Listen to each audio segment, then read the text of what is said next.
नमस्कार, capital TV देख रहे हैं आप और मैं हूं आपके साथ शिवानी रतूड़ी। क्या पाकिस्तान कोई बहुत बड़ी नापाक हरकत करने वाला है? क्या ट्रंप को सब पता है और यह साजिश ऑपरेशन सिंदूर की पाकिस्तान पर मार और ट्रंप से मोदी को जैसे कि तैसा वाले व्यवहार के कारण हो रहा है? चलिए सच्चाई क्या है, पूरे मामले को समझते हैं। पिछले दिनों अमेरिका के राष्ट्रपति डोनाल्ड ट्रंप ने एक बयान दिया जिसने पूरी दुनिया का ध्यान पाकिस्तान की तरफ खींच लिया। ट्रंप ने दावा किया कि रूस, चीन, उत्तर कोरिया और पाकिस्तान परमाणु परीक्षण कर रहे हैं। सुनने में ये एक सीधी टिप्पणी लग सकती है, लेकिन इसके अंदर कई बातें छिपी है। पहले तो ये कि अमेरिका के राष्ट्रपति का बयान किसी भी खुफिया इनपुट पर आधारित होता है, मतलब कुछ ना कुछ हलचल पाकिस्तान के परमाणु ठिकानों में जरूर है। दूसरी बात यह कि ट्रंप ये बयान तब दे रहे हैं जब अमेरिका और भारत के रिश्ते एक बड़े इम्तिहान से होकर गुजर रहे हैं। और इस बीच पाकिस्तान का नाम क्यों? क्या ये इशारा भारत को है कि अगर तुम क्षेत्रीय दबदबा बढ़ाओगे तो पाकिस्तान को फिर से परमाणु मोर्चे पर खड़ा किया जाएगा? दरअसल अमेरिका की पॉलिसी हमेशा दोहरी नीति पर आधारित रही। एक और भारत को इंडो पैसिफिक रणनीति में अपने साथ रखना और दूसरी ओर पाकिस्तान को चीन की गोद में पूरी तरह जाने से रोकना। और शायद यही वजह है कि ट्रंप जैसे नेता कभी कभी पाकिस्तान की तरफ से बयान देकर एक बैलेंस बनाने की कोशिश करते हैं।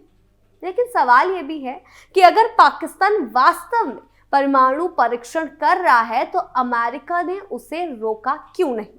आखिर पाकिस्तान का परमाणु कार्यक्रम तो दशकों से अमेरिकी निगरानी में रहा है।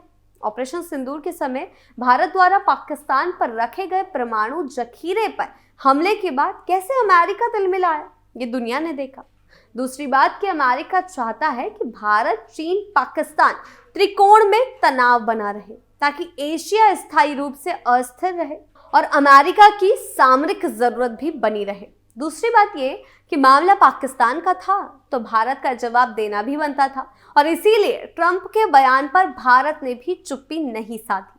विदेश मंत्रालय के प्रवक्ता रणधीर जायसवाल ने दो टूक कहा कि पाकिस्तान की अवैध और गुप्त परमाणु गतिविधियां उसकी पुरानी आदत है। ये वही पाकिस्तान है जिसका परमाणु इतिहास तस्करी, गुप्त साझेदारियों और AQ खान नेटवर्क जैसे काले अध्यायों से भरा है।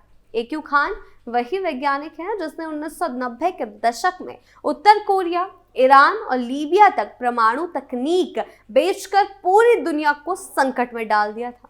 पाकिस्तान की यही विरासत आज भी जिंदा है। भारत का बयान साफ संकेत देता है कि पाकिस्तान फिर से वही रास्ता पकड़ चुका है, यानी गुप्त प्रयोग, सीमावर्ती परीक्षण और परमाणु धमकी का कार्ड। लेकिन फर्क यह है कि भारत 1998 वाला भारत नहीं है।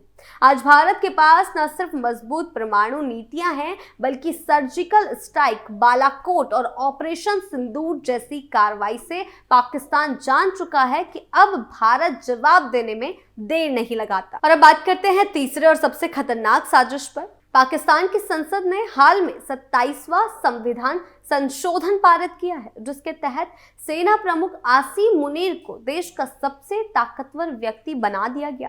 अब वे थल, जल और वायु तीनों सेनाओं के सर्वोच्च प्रमुख हैं, यानी पाकिस्तान के राष्ट्रपति और प्रधानमंत्री से भी ऊपर। ये कदम सिर्फ एक संवैधानिक बदलाव नहीं, बल्कि पाकिस्तान की लोकतांत्रिक प्रणाली पर सैन्य कब्जे की औपचारिक घोषणा है।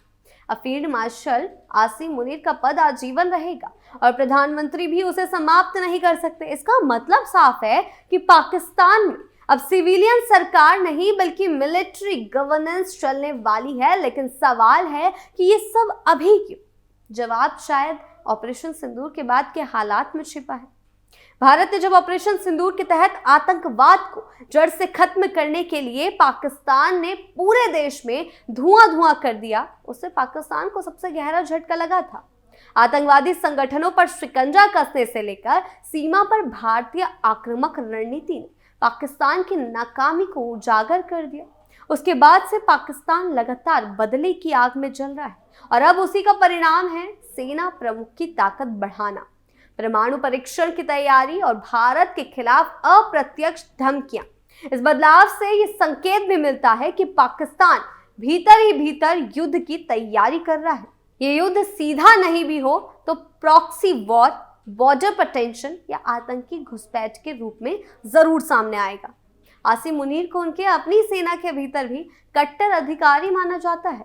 वो आईएसआई प्रमुख रह चुके हैं और भारत विरोधी ऑपरेशनों के मास्टरमाइंड भी। उन्हें भारत की नीति और सीमा रणनीति की पूरी समझ है और यही वजह है कि उनके हाथ में इतनी बड़ी शक्ति देना सिर्फ एक सैन्य निर्णय नहीं है, बल्कि भारत के खिलाफ एक दीर्घकालिक तैयारी का हिस्सा है। इस बदलाव से पाकिस्तान के भीतर भी असंतोष बढ़ा है।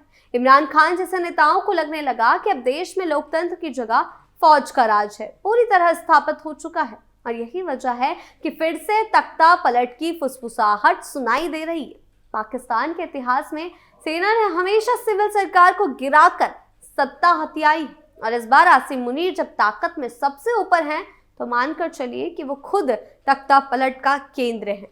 अब लौटते हैं ट्रंप के बयान पर कि क्या ये महज राजनीतिक बयान था या किसी बड़े खेल की तैयारी हो रही है। दरअसल ट्रंप के लिए ये बयान दो कारणों से दिया गया लगता है। पहला, अमेरिकी जनता को यह दिखाना कि वो अंतर्राष्ट्रीय खतरे को लेकर सतर्क है और दूसरा, भारत को एक अप्रत्यक्ष चेतावनी देना कि दक्षिण एशिया का परमाणु संतुलन अब भी नाजुक है और पाकिस्तान उसके नियंत्रण में नहीं है और ये मैसेज देकर वो अपना पल्ला झाड़ लेते हैं। और दूसरी तरफ पाकिस्तान के साथ मिलकर अंदर ही अंदर भारत को कैसे मैनेज करना है उसकी तैयारी भी कर रहे हैं।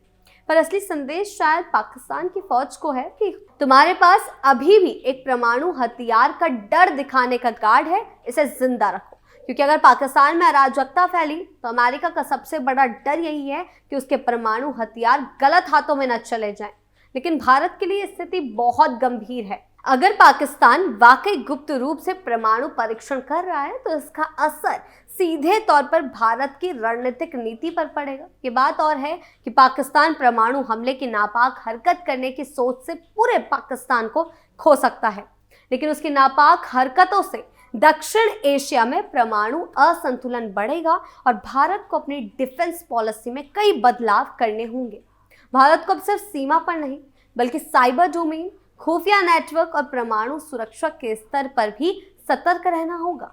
पाकिस्तान अगर अपने परमाणु कार्ड का इस्तेमाल अंतर्राष्ट्रीय दबाव बनाने के लिए करता है तो इसका असर संयुक्त राष्ट्र और अमेरिका के साथ भारत की कूटनीति पर भी होगा। मजेदार यह है कि पाकिस्तान खुद अंदर से सड़ रहा है, उसकी अर्थव्यवस्था चरमराई हुई है, आईएमएफ से कर्ज मांगने की हालत में है और जनता महंगाई से टूट चुकी है। लेकिन भिखमंगे पाकिस्तान के कंगले मुनीर को पाकिस्तान का सुल्तान बनना है, इसलिए वो गलत तरीके से पैसे की उगाही में भी लगा हुआ है। कई विदेशी अखबारों जैसे टेलीग्राफ और वॉशिंगटन पोस्ट के रिपोर्टों और कुछ सरकारी रिकॉर्ड्स में इस बात के सबूत मिले हैं कि मुनीर ने कई सालों से एक ऐसा छिपा हुआ तंत्र बना रखा है जो नशे के कारोबार यानी नार्को टेररिज्म से जुड़ा है। इसका मतलब है कि नशे की खेती और तस्करी से जो पैसा आता है उसका इस्तेमाल देश की फौज, खुफिया एजेंसियों और उनके ऑपरेशनों को चलाने में किया जाता है। बलूचिस्तान और अफगान सीमा के पास के इलाकों में बड़ी मात्रा में अफीम की खेती होती है और ये खेती स्थानीय लोगों और कुछ सशस्त्र ग्रुप के जरिए करवाई जाती है।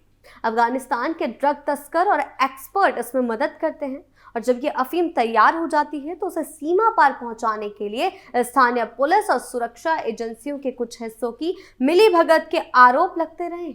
इन नशे के पैसों से जो कमाई होती है उसका एक हिस्सा आतंकी संगठनों या अर्ध सैनिक समूह को दिया जाता है ताकि वो भारत समेत पड़ोसी देशों में भी अस्थिरता फैला सके और यही पैसा पाकिस्तान की सेना और वहां के कुछ ताकतवर लोगों की जेब भी भरता है।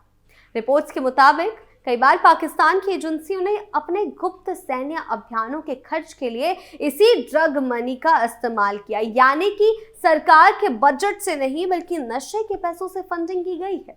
और ये पूरा सिस्टम पाकिस्तान के अंदर भी गड़बड़ी फैलाता है, क्योंकि जब ड्रग तस्करी और हिंसा से पैसा आने लगता है तो सत्ता और सेना के बीच ताकत का संतुलन बिगड़ जाता है। इससे पाकिस्तान की जनता और किसान सबसे ज्यादा नुकसान उठाते हैं, क्योंकि उन्हें या तो उसे अवैध खेती में धकेला जाता है और या फिर गरीबी और हिंसा में जीना पड़ता है। नतीजा ये कि नशे के इस खेल ने न सिर्फ पाकिस्तान को अंदर से खोखला किया है बल्कि पूरे दक्षिण एशिया की सुरक्षा के लिए खतरा बना हुआ है। आतंकवाद, हथियारों की तस्करी और सीमा पार हिंसा, ये सब उसी नशे की कमाई से पनपते हैं और इसी वजह से अब कई अंतर्राष्ट्रीय एजेंसियां और देश पाकिस्तान से सवाल कर रहे हैं कि आखिर उसकी अर्थव्यवस्था और सुरक्षा तंत्र में ड्रग मनी का रोल कितना गहरा है और क्या उसके जरिए पड़ोसी देशों को अस्थिर करने की कोई बड़ी साजिश चल रही है। तो हालात तो पहले से ही खराब है। ऐसे में आसिम मुनीर का सत्ता को हड़पना जनता के बीच और गुस्सा पैदा करेगा। इतिहास गवाह है कि जब भी पाकिस्तान की फौज ने देश की कमान पूरी तरह संभाली है, तख्ता पलट हुआ है और इसीलिए अगली बगावत आसिम मुनीर के ही खिलाफ हो सकती है। तो क्या ट्रंप का बयान एक नई परमाणु साजिश का संकेत है? क्या पाकिस्तान फिर से परमाणु परीक्षण करके भारत को धमकाने की कोशिश करेगा? क्या सेना प्रमुख आसिम मुनीर अब भारत के खिलाफ युद्ध रणनीति बना रहे हैं? इन सवालों का जवाब आने वाले कुछ महीनों में मिलेगा, लेकिन एक बात तय है कि पाकिस्तान के भीतर सत्ता संघर्ष, परमाणु परीक्षण की गुप्त खबरें और आसिम मुनीर की बढ़ती ताकत, ये सब मिलकर उस देश को एक बार फिर घुटनों पर लाने वाले हैं। तब तक शांतिप्रिय और विकास की सोचने वाले देशों के बीच चिंता तो रहेगी ही। आपकी इस बारे में क्या राय है, हमें कमेंट सेक्शन में जरूर बताएं। नमस्कार।